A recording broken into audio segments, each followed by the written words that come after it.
nkundira ngusuhuze ngo ikaze wamaze gukora subscribe, share, comment na like kuri Ugeze TV. Ushimire nawe ugiye kudukurikirana uyu munsi. Imana iguhe umugisha, Imana iduhane umugisha, Imana ikurebe neza, Imana ikumurikishe mu maso hayo heza, Imana ihe umugisha umuryango wawe, Imana ihe umugisha urubyaro, kandi Imana yera idakiranirwa ngo ibagirwe imirimo, ihe umugisha ibiganza byawe, Imana ikugirire neza. Mu yandi magambo, ntukabure umugisha w'Imana, Kristo nakugirire neza. Uyu munsi rero mbazaniye iki? Mbazaniye ijambo ry'Imana nk'ibisanzwe, kandi ndabizi ko umwuka wera w'Imana ari bukore imirimo n'ibitangaza. Imana iraza kudufasha, Imana iradushyigikira. Ntabwo ari ubwa mbere Yesu yababanye nanjye muri uyu mwanya, kandi nsuhuze abakunzi bacu mwese aho muherereye, muri mu mahanga. Nimvuga amahanga muvuge mvuze intara ya gatandatu yitwa diaspora. Abadiaspora mwese mwubahwe, muhabwe umugisha n'Imana, kandi nsuhuze abantu bose bakunda ijambo ry'Imana bumva ururimi rw'Ikinyarwanda, ari abari muri Afurika, Mozambique, Zambia, abari muri Ethiopia, abari muri Uganda, Uburundi, Congo, Tanzania, Kenya. Mwese ngize nti Imana ibahe umugisha. Mumfashe rero twegere umwanya ijambo ry'Imana, tuganire amagambo y'Imana Imana yashyize ku mutima. Ariko tutaragana ijambo ry'Imana, nkundira dusenge, dufatikanye gusenga Imana, twumve icyo Imana ivuganye natwe. Data wa twese uri mu ijuru, turagushimira kugira neza kwawe, turagushimira umwanya mwiza utugenewe ijambo ryawe. Ndasenze mu izina rya Yesu Kristo wa Nazareti, imbaraga z'Imana zibane nanjye, unkomereze amaboko kandi ungirire neza. Ijambo ryawe rigira umumaro, nirukanye imbaraga zose zirwanya ijambo ry'Imana, abademoni batuma ijambo ry'Imana ritagera kure, ndabafata mpiri mu kwizera. Amaraso ya Yesu natugote, kandi umuntu wese ugiye kumvira ijambo ry'Imana ahabwe umugisha n'uwera. Urakoze Mwami kugiye kwishyigikira, mu izina rya Yesu, amen. Dusome amagambo y'Imana dusanga mu butumwa bwiza uko bwanditswe na Matayo.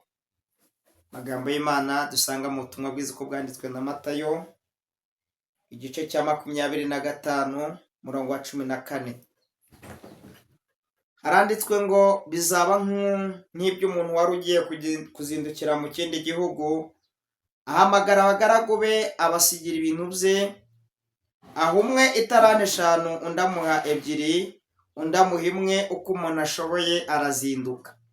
Uwo mwanya uwahawe itarani 5 aragenda arazigenza, azigenzuramo izindi itarani 5.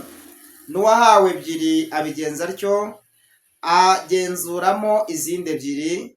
Ariko uwahawe 1 aragenda acukura umwobo, ahishamo itarantu ya shebuja.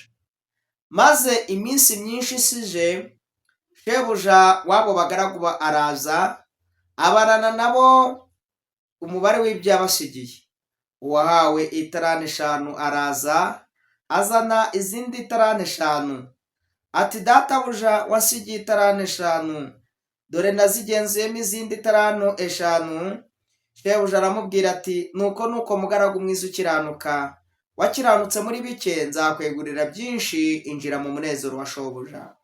N'uwahawe itarani 2 araza aravuga ati databuja wasigiye itarani 2, dore nazigenzuyemo izindi 2.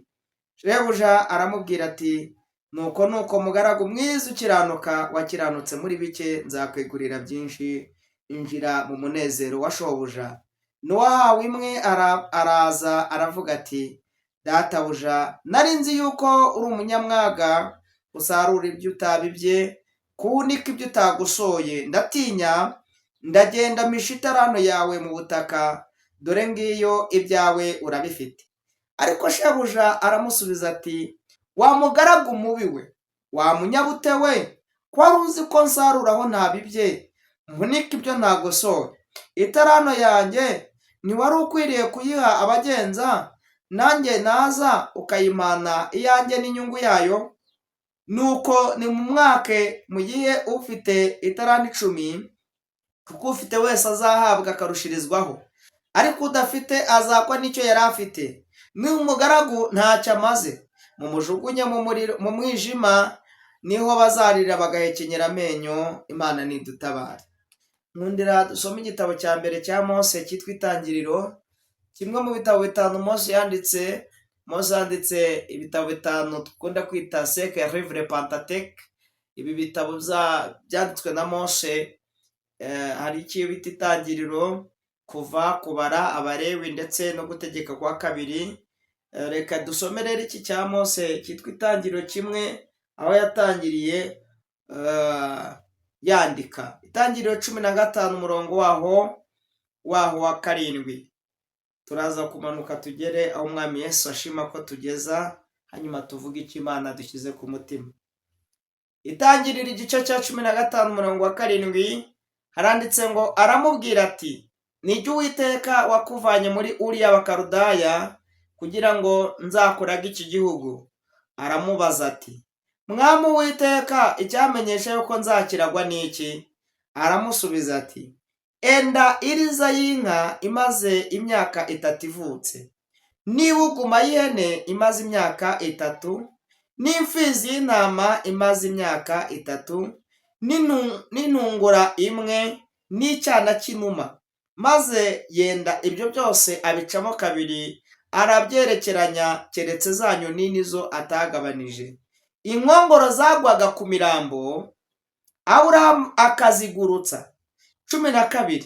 Ku kirengarenga Aburahamu asinzira ubuticura, ubwoba butewe n'umwijima w'icuraburindi buramufata. Uwiteka abwira Aburahamu ati, menya neza yuko urubyaro rwawe ruzaba abashyitsi mu gihugu kitari icyabo, bazakorera abaho, nabo bazababaza imyaka 400.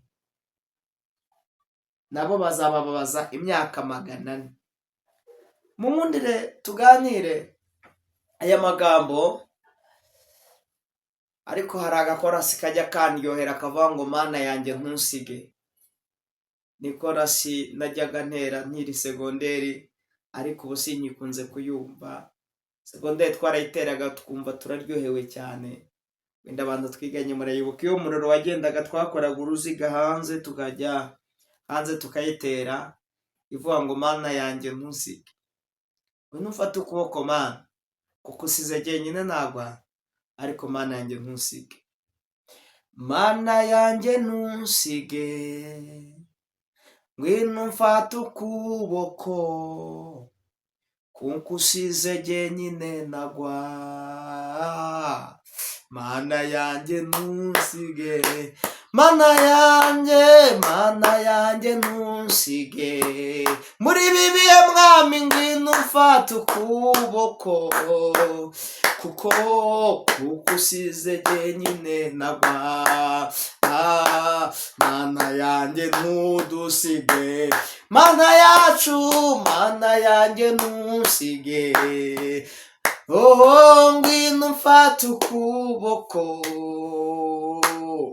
kuko usize jyenyine nagwa.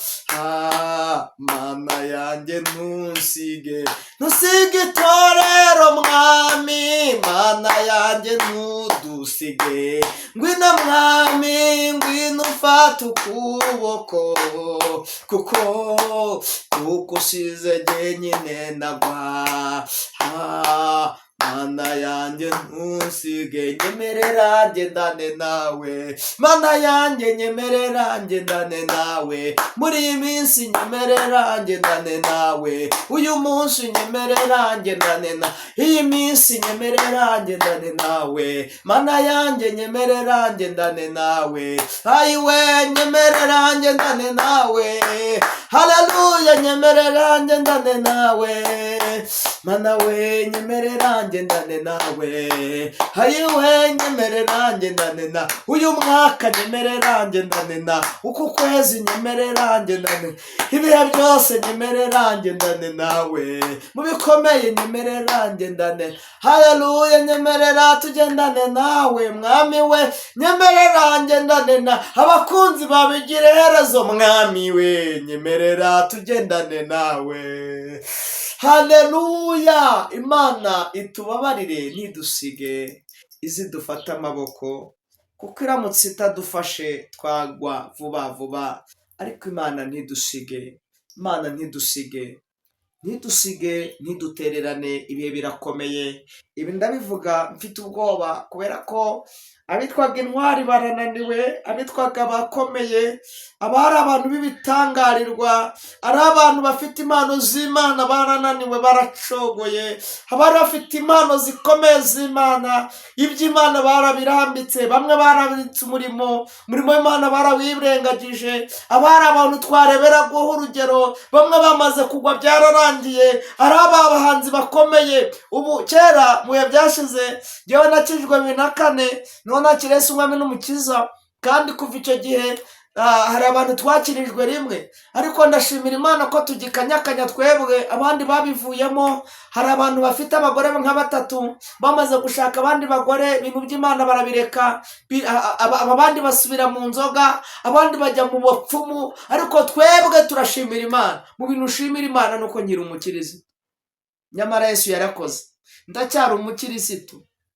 Kandi nawe ukurure abo mwakirijwe rimwe. Uyu munsi wa none uraza gusanga ugomba gushimira Imana. Nimba ugikanyakanya ukajya mu nzu y'Imana, naho miseke urarwanya, ntako utagize, urebye ibyaha biri gukorerwa hanze aha, urebye ubusambanyi buri hanze aha, urebye ubutinganyi buri hanze aha, urebye ukuntu abantu bagabije kunywa inzoga, urebye ukuntu abantu bakabije ubugome, wowe ukaba ukiri umukirisitu ntacyo umutima wawe ugushinza, wavuga ati naho miseke ndarwanya. Imana yacu ntidusige, ntidutererane, idufate amaboko ntitumere nk'abandi. Nyamara bene data, ikintu umwuka w'Imana mpishuriye kirakomeye. ku bw'iyi korasi, Imana ntizidufate amaboko, ntidujugunyange, ntitwirengagize. Bene data, Imana idufate amaboko ntitwirengagize. Amen. Yesu ashimwe. Ndagira ngo rero muri uyu mwanya twafashe tuganira amagambo y'Imana avuga ngo kurinda iby'Imana yadusigiye. Kurinda iby'Imana yadusigiye, kuko ibi bintu Imana yadusigiye yatubikije, izagaruka ibitubaza. Imana izakubaza ibyo yakubikije. Ndashaka kubwira ngo bera amaso ikibitsanyo. Imana ishimwe, urakoze mwana. Kubera amaso ikibitsanyo cyangwa se impano itarana Imana iguhaye. Imana yakugize umushumba, iguha imbaraga zo gushumba.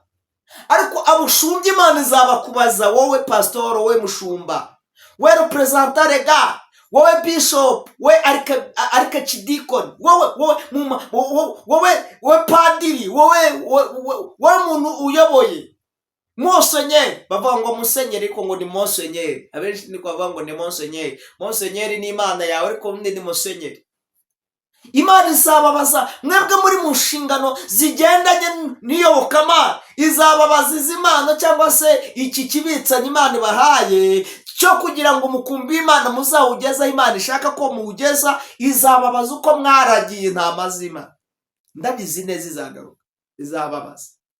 Nanjye ubundi kwigisha izambaza, ese mwivugabutumwa wakoze ni bande bahinduwe naryo? Izabimbaza. Tewo izabimbaza. Nimba nshobora kubwiriza abantu ntihabonekamo nimbuza n'umuntu umwe wihana, cyaba ari ikibazo no kwigisha nabyihorera. Ndabizi nubwo ari kuri social media hari abantu bumva ijambo ry'Imana bakanyurwa naryo.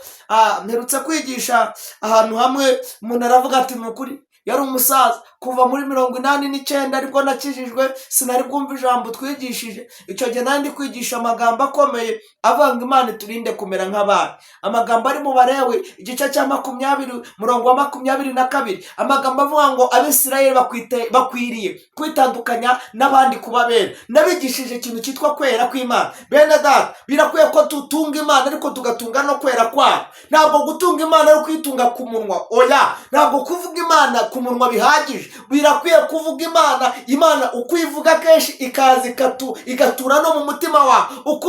Ukuvuga Yesu kenshi, Yesu araza akaba ubuzima bwawe, mukabana nawe iteka ryose. Donc impamvu tudakora ibyaha twebwe, njye ntabwo kenshi simvuze ko ndacumura, ariko ibintu by'ibyaha ntabwo muri ibyaha, kubera ko namaze kwakira Yesu umwami n'umukiza. Nimba tuvuga ko tujya mu bwami bw'Imana, ukwiye kuba umukiranutsi.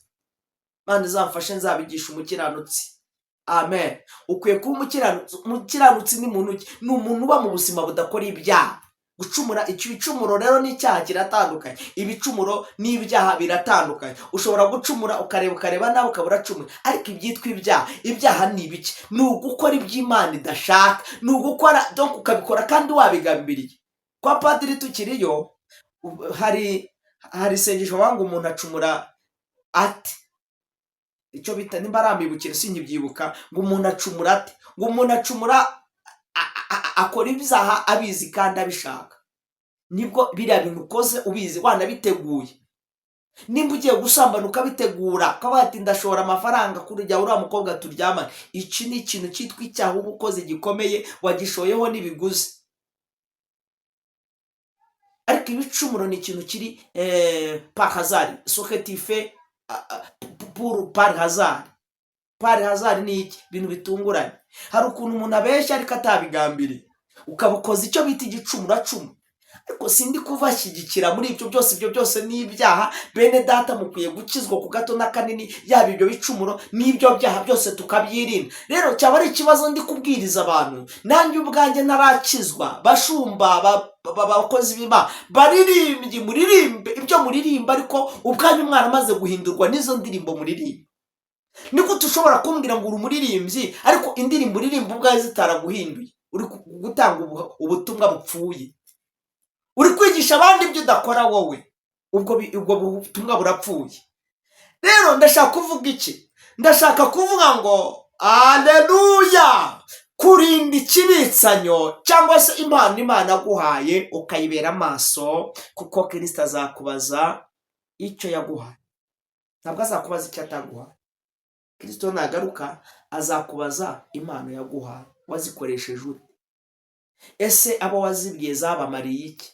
Zabunguye iki? Amen.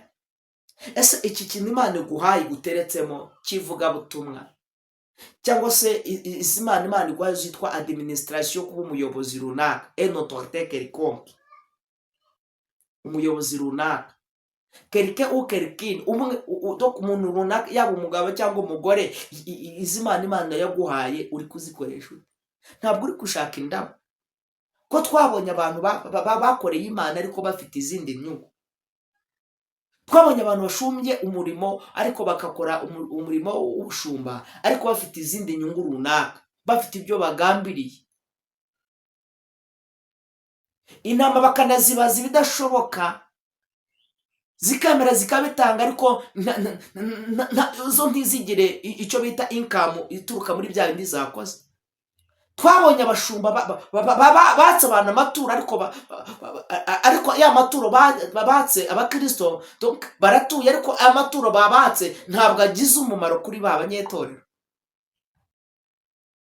Niko tubambwira ngo ushumbye intama z'Imana. Imana iguhaye ubwenge uri umushumba, iguhaye amavuta ya gishumba, bagusutseho baranakwimitse, ariko ukaba utazi aho umukristo ataha, kandi ejo ukamubaza amaturo. Nabwiye abantu bavuga ngo nzavuga Imana neza, donc ntuzataha ntuzi nimba abana be baburara, ariko mu gitondo mwahurira mu rusengero, icyo usabwa ni ugutura wowe. Ubwo bushumba burapfuye. Niko tushobora kumbwira ngo uri umuririmbyi, wamara kuririmba mugacyo ugahita ufata imodoka ukajya ku Gisenyi ugasambana, amara gusambana ukagaruka, kandi mu gitondo nanone ukongera ugafata mikoro. Izo ndirimbo uririmba zirapfuye. Witwa ko uri umunyempano, ariko kandi kugira ngo uhanurire umuntu nuko ashobora kubanza gutanga ituro. Hari amaturo yitwa ngo amaturo y'abahanuzi. Uramuhanuriye ibyo uhanuye biranasohoye, ariko uragarutse kandi ubaye nka Gihazi ugiye kwaka amaturo ngo nuko wahanuye. Ubwo buhanuzi bwawe burapfuye. Ibi byose mbikubiye mu kintu cyitwa kurinda impano cyangwa itaranta Imana yaguhaye, kuyibera amaso kugira ngo itangirika, kuko numara kuyangiza Imana izayikubaza. Uzaba umeze nk'uriya mugaragu twasomye ngo afashe impano z'Imana aragenda arazicukura. Icya gatatu, hari abantu bamaze guhabwa impano z'Imana nazo baragenda barazihisha, ntibashaka kuzikoresha. Nimba Imana iguhaye impano yo kuvuga ubutumwa, ngo ugese sinashobora kuvuga ubutumwa ngo bantu ngo banseka, baguseka for what? Kubera iki? Why not utahaguruka ngo utangire ujye gusura abarwayi, wiyumvemo impano yo gusura abarwayi? none umurimo w'Imana wiyumvamo impano wo gufasha abakene, nimba abantu bambaye ubusa ukabambika ufite ubushobozi. Yesu ashimwe. Ntabwo Imana izakubaza icyo itaguhaye, izakubaza icyo yaguhaye. Nimba Imana iguha amafaranga ukaba uturanye n'umuntu bagiye kumusohora mu nzu, ayo mafaranga ufite ntacyo amariye Imana. Rwose mbikubwire, ubutunzi ufite ntacyo bumariye Imana, bufite icyo bukumariye wowe kuko warabuvunikiye, ariko mu maso y'Imana ntacyo biyimariye, kuko nta muntu uri gufasha, nta muntu uri kugaburira, nta muntu uri gusura mu nzu z'imboga. Yesu ashimwe. Bibiliya rivuze iki? Ivuze amagambo akomeye, biravuze ngo ubwami bw'Imana buzaba nk'umugaragu cyangwa se nk'umukire. Uvuga ubukire ni abantu bakoresha abandi. Abakire baba bafite ubushobozi bagakoresha abandi. Nk'umugabo rero wagiye kuzindukira, afata urugendo agiye kuzindukira mu kindi gihugu, tuvuge ngo agiye gutega indege ajye muri Amerika, ariko afite abagaragu 3 mu rugo. Uku niko ubwami bw'Imana ngo buzagerera. Ngo bizaba nk'iby'umuntu wagiye kuzindukira mu kindi gihugu, ngo ahamagara, ariko ngo agenda ahamagara abagaragu be 3. Barabwira ngo ngiye kugenda, ariko sinagenda amara amasa, hari icyo nshaka kubasigira. Harimo ubwira bukomeye cyane. Ndagiye ariko mbasigiye ikintu cyitwa itaranto zanjye. Bende magambo, nubwo agiye amafaranga yaraza gukomeza akore, arashaka ko business yitazaferinga, ariko kubera ko afite abagaragu, aravuga ati nubwo ngiye mu ijuru, size Theoneste, size Jean Paul, size Clementina, aba bagaragu mbasize bari mu isi, ariko ndabizi neza ko ntabwo bazigera baceceka, bazakora umurimo wanjye. Bazakora umurimo wanjye muri ubu buryo, bazabwiriza abantu bahinduke, bazafasha abantu, bazambika imfubyi n'abapfakazi. Nindamuka ngarutse, njyewe nzabarana n'abyo nabasigiye, Imana nabahaye, nzabarana nabo. Imana igiye kuza kubarana n'umuntu wese Imana yahaye ubuzima. Ubu buzima Imana duhaye is not for nothing. Menya ko utabereyeho busa, ugomba kugirira umumaro Imana. Kuba umumaro muri iki gihe Imana iguhaye. Nibutse abantu ko umuntu uri rusororo wamaze gupfa, uryamye rusororo, nta mumaro akimariye Imana, kuko ibyo byararangiye. Nta migambi nta n'imirimo agiteze kuzakora. Ariko twe tugihumeka, munyumve neza, ufite ububasha n'ubutware n'ubushobozi bwo kugira umumaro mu maso y'Imana. Imana nihimbaza. Haleluya. Ugiye kuba umumaro muri icyo gihe cyawe. Haleluya.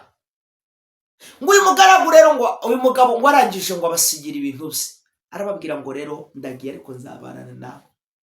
Ngo umwe amuha itaranto 5, undi amuha itaranto 2, undi ngo amuha itaranto 1.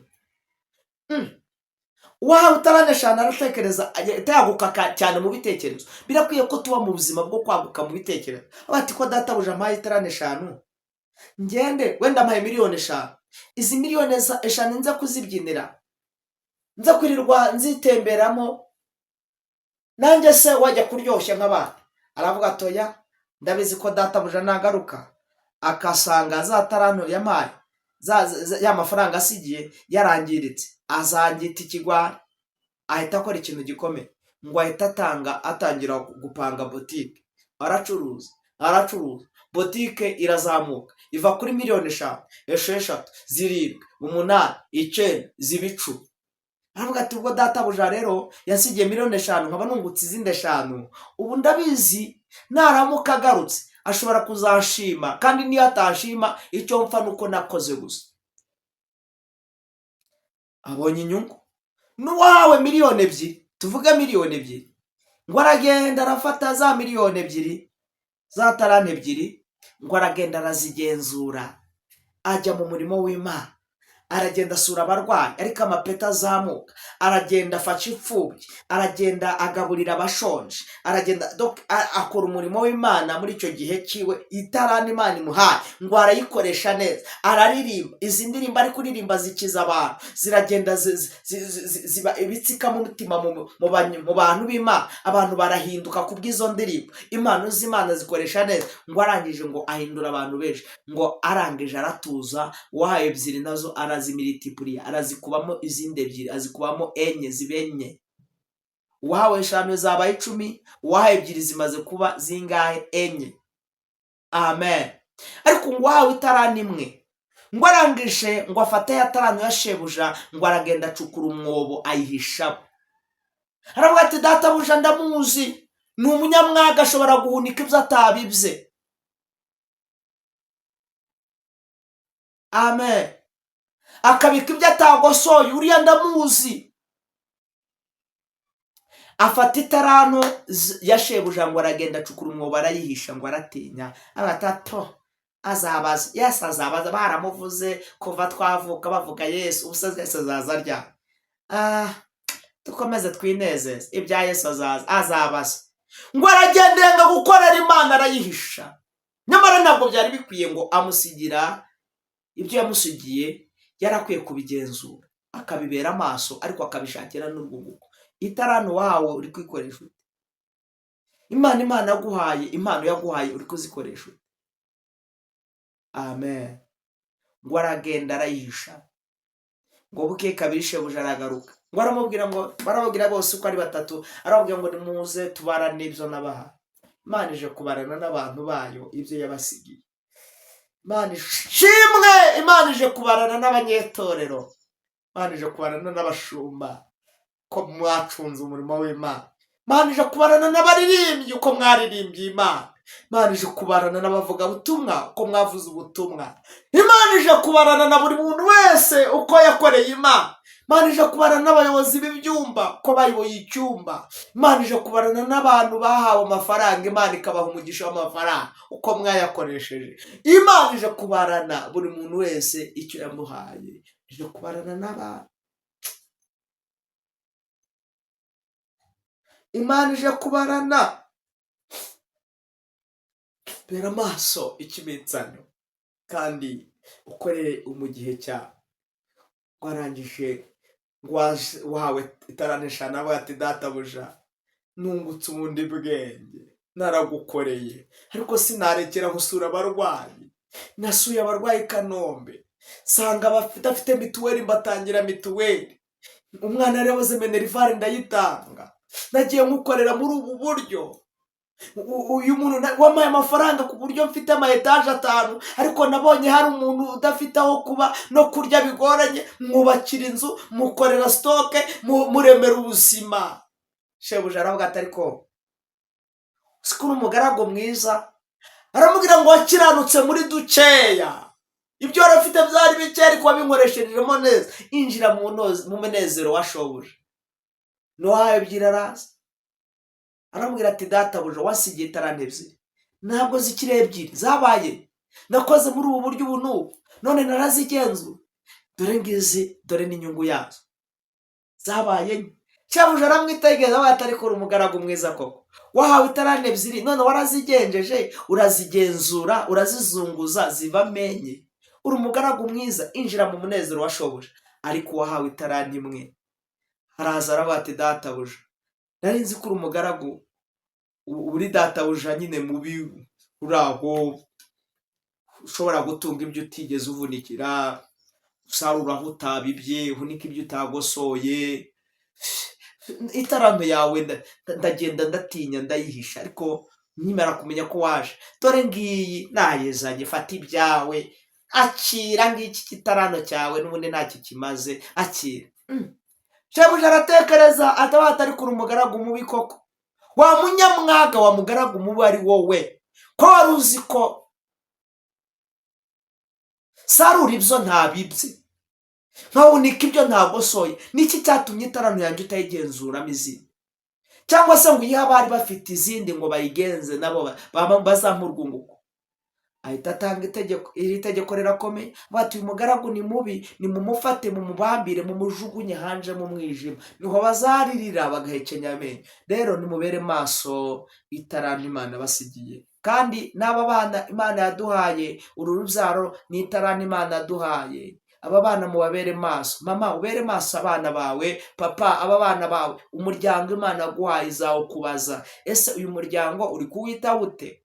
Amafaranga ufite ntabwo uri kwicisha umugore wawe inzara. Tugira abagabo mwanza aha bafite amafaranga ariko adashobora kubwira umugore we. ahubwo yabwira indaya akavuga ati mfite amamiliyoni n'amamiliyoni, ariko umuryango we ntari kuwitaho.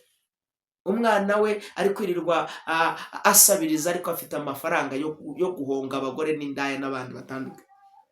Uyu muryango Imana yaguhaye izakubaza. Dusomye amagambo y'Imana ari mu Itangiriro igice cyaho cya 15 umurongo wa 12. Bibiliya yavuze ngo ku kirengarenga Aburahamu asinzira ubuticura, ngo ubwoba butewe n'icura burindi buramufata, ngo arangije ngo Aburahamu ngo ikintu yakoze nta kindi, ngo Imana yaramubwiye ko azarinda igitambo kugira ngo Imana izamwagure, imuhe umugisha, imuhe urubyaro nk'uko yari yabimubwiye. Uyu Aburahamu, reka mbabwire, uyu Aburahamu ni umuhungu wa Isaka, ni umuhungu wa Tera. Aburahamu abyarwa na Tera. Tera yacuruzaga ibigirwamana. Uyu Tera rero Aburahamu ngo umunsi umwe ngo ari kwanura ibigirwamana bya se, Aburahamu ngo aratekereza atari kose hari indi mana itari ibi bigirwamana bya data. Ngo ibyo akibitekereza mu mutima anabyibaza, ngo Imana iramusanga nijoro amubwira ngo ndashaka kwimenyekanisha. Imana iramwimenyekanisha, irangira amubwira ngo ndashaka kuva muri Uriya Bakarudaya, kandi nzaguhindura ubwoko bukomeye, kandi nzakugwiza nk'umusenyi wo ku nyanja. Ariko kugira ngo Imana izamugwize imuhaye kondisiyo. Iramubwiye ngo Aburahamu ndashaka kuzakwagura. Murabizi namwe ukuntu Imana yagiye imubwira, imusohora nijoro, ikamwereka inyenyeri zo hejuru, ikamwereka umusenyi wo ku nyanja, iramubwira ngo niko urubyaro rwawe ruzangana. Aburahamu rero kugira ngo Imana isohoze icyo yamubwiye, imuha kondisiyo, imuha ikintu cyitwa igitambo. Iramubwira ngo uzafate ifizi y'intama itaramara igihe, ufate n'umwagazi w'ihene, ufate donke n'inuma z'intungura, ufate ibintu cyose, buri kimwe cyose no mu nyoni ugenda ukoraho, hanyuma urinde igitambo. Imana imuhaye itarambi cyangwa se imuhaye ikibitsa. Iramubwira ngo irinde icyo gitambo kugira ngo nzabone uko nkugirira neza, nubwo nzaguha urubyaro, ariko ndashaka kumenya ngo ese nguhaye amafaranga wayitwaramo gute? Ese nguhaye abana benshi wabasha kubamanaginga? Ese ndamutse nguhaye ubutunzi bwinshi wabasha kubwitwara mute? Iramubwira ngo uzarinde igitambo. Amina, aleluya. Iki gitambo Aburahamu ngo agifite imbaraga, ngo inkongoro zarazaga ngo zagwa ku gitambo, cyangwa se kuri uriya murambo uri ku gitambo, uri ku bwoserezo cyangwa se aho yatambiye, ngo inkongoro zaza ngo akazigurutsa agifite agatege. Ngo bigeze nimugoroba ku kirengarenga n'irya, ni igihe izuba riri kugenda rirenga nka 11 saa 10 gutyo muri ayo masaha, ngo ku kirengarenga izuba ryenda kurenga, ngo Aburahamu ngo arasinzira, ngo ubwoba butewe n'umwijima w'icuraburindi buramufata, yibuka ko inkongoro zajyaga zigwa ku mirambo, ngo akazirukana. Ngo ubwoba butewe n'umwijima w'icuraburindi buramufata, ngo arangije arakanguka. Ngo akangutse, ngo ijwi ry'Imana amuhamagara, amubwira ngo Aburahamu ntiwigeze ubera amaso ikibitsa, ntiwigeze ubera amaso igitambo.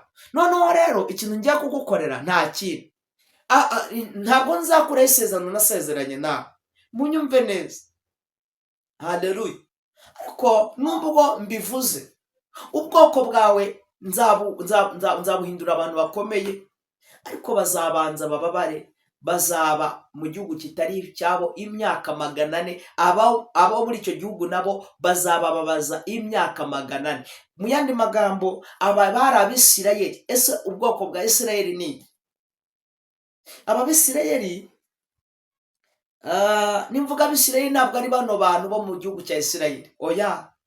Ubu bwoko bwa Isirayeli bakomoka ku mugabo bita Isaka, mu rukiryi rwa Isaka, ariko kandi bose bakomoka mu cyo bita igisekuru ni Aburahamu. Ariko kandi Aburahamu yabyaye Isaka, Isaka abyara Esawu na Yakobo ku mugore bita Rebeka. Esawu na Yakobo rero bavutse ari impanga, yari amoko abiri, yari amahanga abiri. Amen, nkurikire mu nyumve. Esawu na Yakobo bavutse ari abana, bavutse ari impanga. Jimo impanga, bavutse ari impanga. Izi mpanga rero Bibiliya iravuga ngo zavutse zifatanye agatsitsino. Umwe yaje umukuru, umuto yaje afashe agatsitsino umukuru. Amen. Umuto yaje afashe agatsitsino umukuru. Mu yandi magambo, uyu bita Yakobo yaje afashe agatsitsino ka Esawu umukuru. Aye yari amoko abiri. Imana yarabwiye Isaka. Imana nishimwe. Noneho igihe kiragera, mumurikire mu nyumve.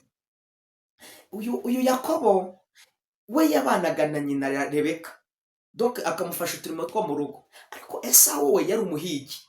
Igihe kigeze ngo uwo bita Isaka ageze mu zabukuru, yari ashaje, ngo ashaka kurya ku muhigo w'umwana we Esawu kugira ngo amuhe umugisha, kuko yari mukuru. Umwana mukuru kenshi mu Bisirayeli yahabwaga umugisha kuruta murumuna we. Donc Abisirayeli nuko bari bameze nyine, bahabwa umugisha umukuru, nk'uko nta mukobwa w'Umwisirayeli washakaga mbere ari mutoya hasize murumuna we mukuru we. Nta mwana muto washakaga asize mu mukuru we, nka kuriya mujya mubibona mu Rwanda. Umwana ashobora kuvumbuka agakura cyane agasiga mu mukuru we mu rugo, akaba ari we ashaka hakiri mukuru we. Bo ntabwo ariko byari bimeze rero. Umukuru yagombaga kubanza gushaka. Noneho Aburahamu, amen, ngo amaze gusaza yari yaramugisha Isaka. Isaka nawe ageze mu zabukuru, ashaka guha umugisha abana be.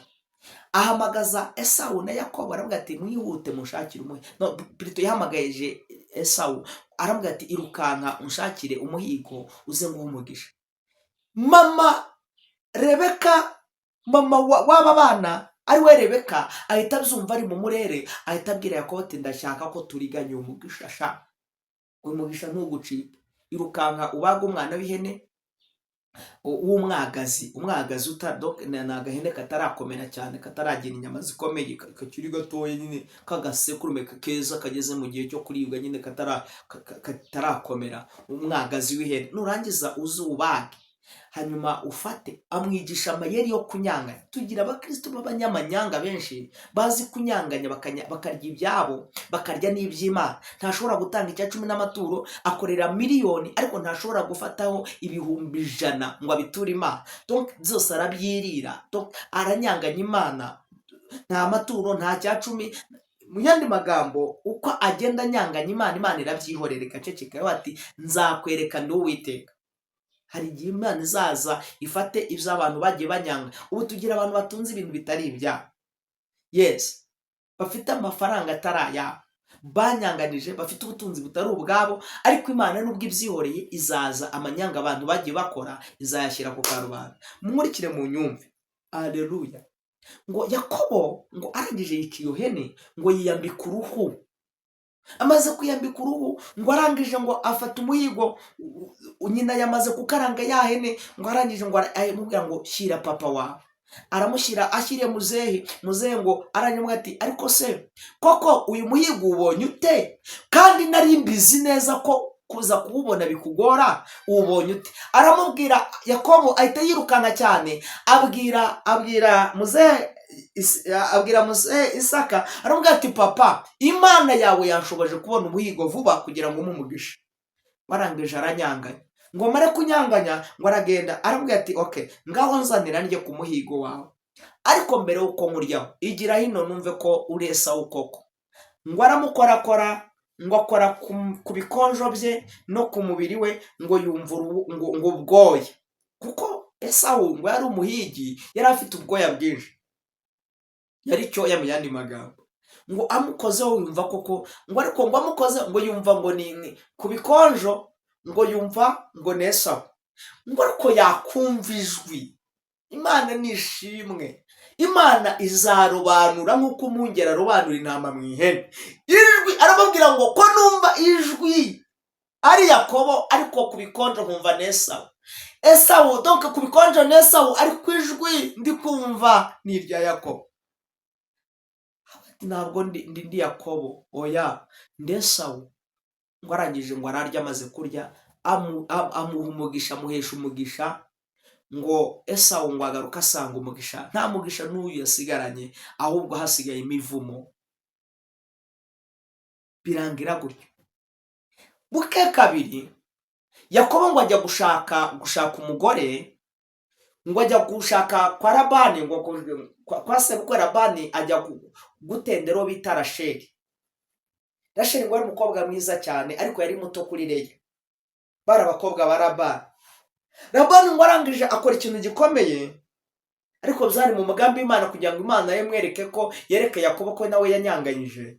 Ngo arangije nta kintu Labani yakoze kindi yakoze, yaramubwiye ati ntacyo, kugira ngo tuguhe umukobwa wacu uramukorera imyaka 7. Kumukorera n'umushaka cyangwa se gukorera kwitwa umugaragu imyaka 7, ukajya uragira intama. Ngo amutendera, gutendera mu kindi kinyarwanda, ngo amukorera imyaka igeze muri 7, ngo kugira ngo bamumuhe. Mumurikire mu nyumve. Ngo barangije bafata Leya mukuru we aba ari we bamushyingira. Ngo bucye mu gitondo aravuga ati ibi bintu mwankoze ni ibiki? Mu yandi magambo kimwe kiba kirabaye. Yanyanganije umugisha wa mukuru we, ariko arangije mumurikire mu nyumve, nawe Labani aramunyanganya, ntiyamuha icyo ashaka. Aravuga ati ubwo banyanganije Rasheli, reka nongere nsubire kwa Labani, nongere kandi ntendere Rasheli. Arongera ajya kumukorera indi myaka 7. Iyo unyanganije uba mu buzima bwo kuruha, ubigera ari kurushya. Arangije ngo amutendera indi myaka, iba myaka 14. Aramubona. Yesu ashimwe. Haleluya, haleluya. Ngo arangije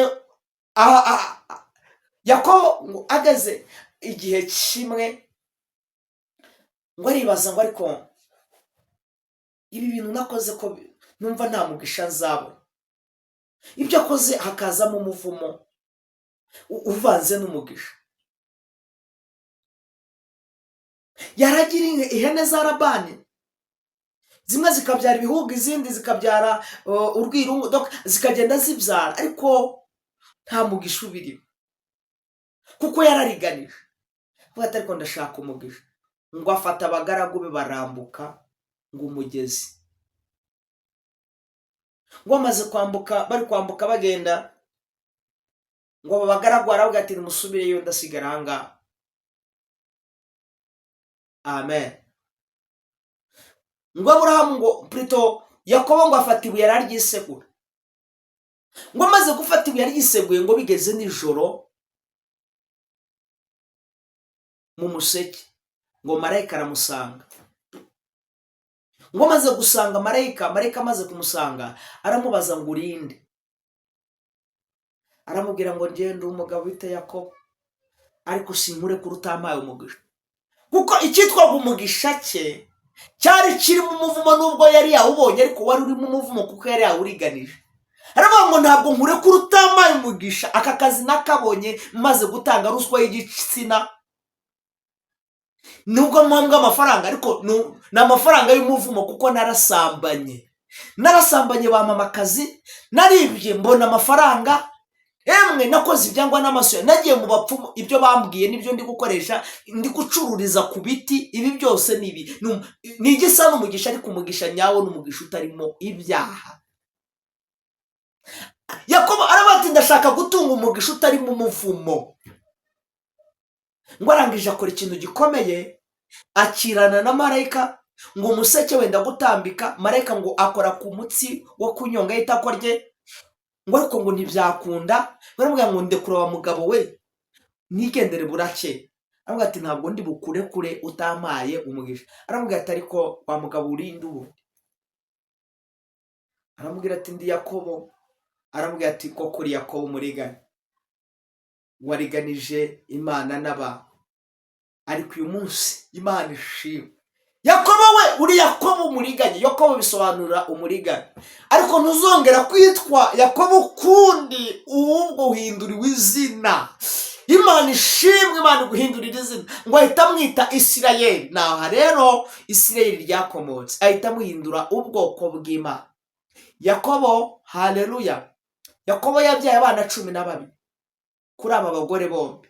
Mbibutsa ko yaje kurongora abandi bagore 2. Yakobo yari afite abagore 4. Abagore 4 baturutse hehe? Yakobo yari afite uwo bita Leya. Leya afite umuja bita Zilupa. Hanyuma amaze kurongora murumuna wita Rasheli. Rasheli nawe afite umuja bita Miruha. Aba bose bari abagaragu bande ba Yakobo, aba nabo arabarongora. Aba bagore bitwa abagore bane: